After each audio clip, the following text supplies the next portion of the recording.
Sahabat-sahabat yang dimuliakan Allah Subhanahu wa Ta'ala, ketemu lagi dalam pembahasan melawan kemustahilan part 4. Bahwa dalam cerita-cerita atau riwayat yang ada dalam Al-Quran, semuanya yang namanya manusia itu pasti menghadapi ujian. Tidak Rasul, tidak Nabi, orang biasa, pejabat tinggi, atau rakyat biasa pasti mengalami fase ujian. Maksudnya apa? Karena Allah ingin melihat keimanan seseorang. Jangan pernah mengaku, saya beriman, saya sudah beriman, tapi belum pernah diuji. Mana buktinya keimanan kita ketika belum diuji? Demikian juga riwayat-riwayat dalam Al-Quran, semakin tinggi derajat keimanannya, ternyata semakin tinggi ujiannya. Nah, kita manusia biasa, banyak dosa. Rasul saja yang maksum, dijaga kesuciannya, tidak pernah berbuat apa atau berbuat dosa, itu diuji. Apalagi kita yang banyak dosa, yang banyak salah, yang banyak apa, pasti mengalami ujian kehidupan. Oleh karena itu, ketika datang ujian, kita harus percaya diri bahwa pasti Allah akan menolong kita.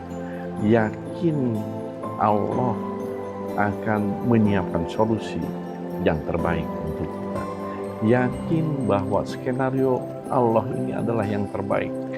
Skenario yang disiapkan oleh Allah untuk kita dalam menjalani setiap episode kehidupan itu maha dahsyat, maha luar biasa. Skenario yang terbaik untuk kita, sehingga kita akan selamat dunia akhirat. Oleh karena itu, jangan pernah kita mengecam diri sendiri, sumpah serapah terhadap diri kita ketika mendapat ujian, sehingga kenapa harus saya, kenapa bukan orang lain, kenapa saya diuji sedemikian berat. Karena Allah menjawabnya dalam surat Al-Baqarah, la yukallifullahu nafsan illa wus'aha. Allah tidak akan membebani seseorang kecuali sesuai dengan kesanggupannya. Jadi kita sanggup menghadapi ujian seberat apapun, dan kita orang yang dipilih oleh Allah. Oleh karena itu, kita harus malah bersyukur, mengucap alhamdulillah, karena setiap yang diuji itu adalah sedang disapa oleh Allah. Allah sedang dekat-dekatnya dengan kita. Allah sedang tidak cuek kepada kita. Bagaimana jadinya kalau kita dicuekin Allah, dibiarkan oleh Allah, tidak disapa oleh Allah? Mestinya bertanya kepada diri kita, dan mestinya betapa ruginya orang yang tidak disapa oleh Allah. Oleh karena itu, tandanya kita dianggap derajat keimanan kita, kemuliaan kita harus melalui fase ujian itu. Apalagi Allah menjanjikan setiap apapun musibah yang menimpa kita, pasti bagian dari kefarat Allah, ya pensucian Allah terhadap kesalahan kita, kealpaan kita, dan dosa-dosa kita. Anggap itu sebagai sebuah purifikasi atau penjernihan atau pemurnian kembali, sehingga kita tanpa harus dibebani dosa.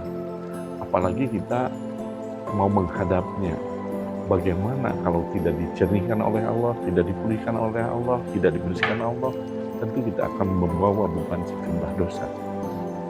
Nah, kuncinya adalah ketika kita diuji, ketika dapat musibah, percaya diri dan percaya Dia atau percaya Allah, bahwa Allah bersama kita, Allah melindungi kita. Karena ujian itu sementara, jangan diratapi, tidak selamanya. Seperti halnya tamu datang kepada kita, pasti tidak akan menginap, pasti hanya beberapa jam dari keseharian kita, dari mingguan kita, dari bulanan kita. Kan tidak setiap hari, kan tidak setiap minggu, kan tidak setiap tahun dan berbulan-bulan. tamu itu datang kepada kita, pasti hanya berjalan sesaat. Demikian ujian.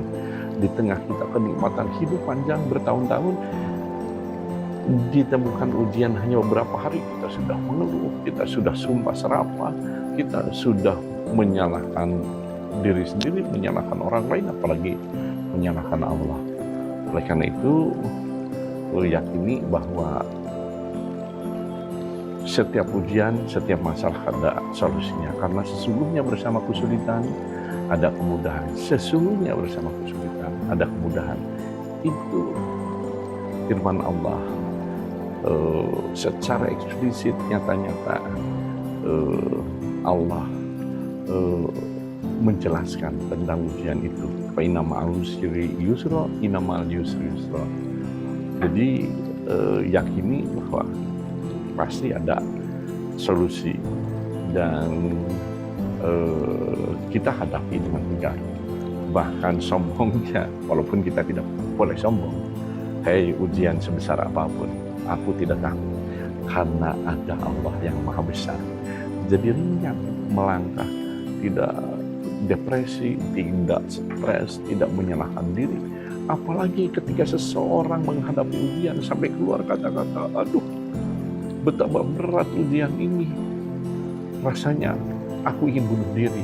Wah, itu copot keimanannya. Masalah di dunia tidak seberapa.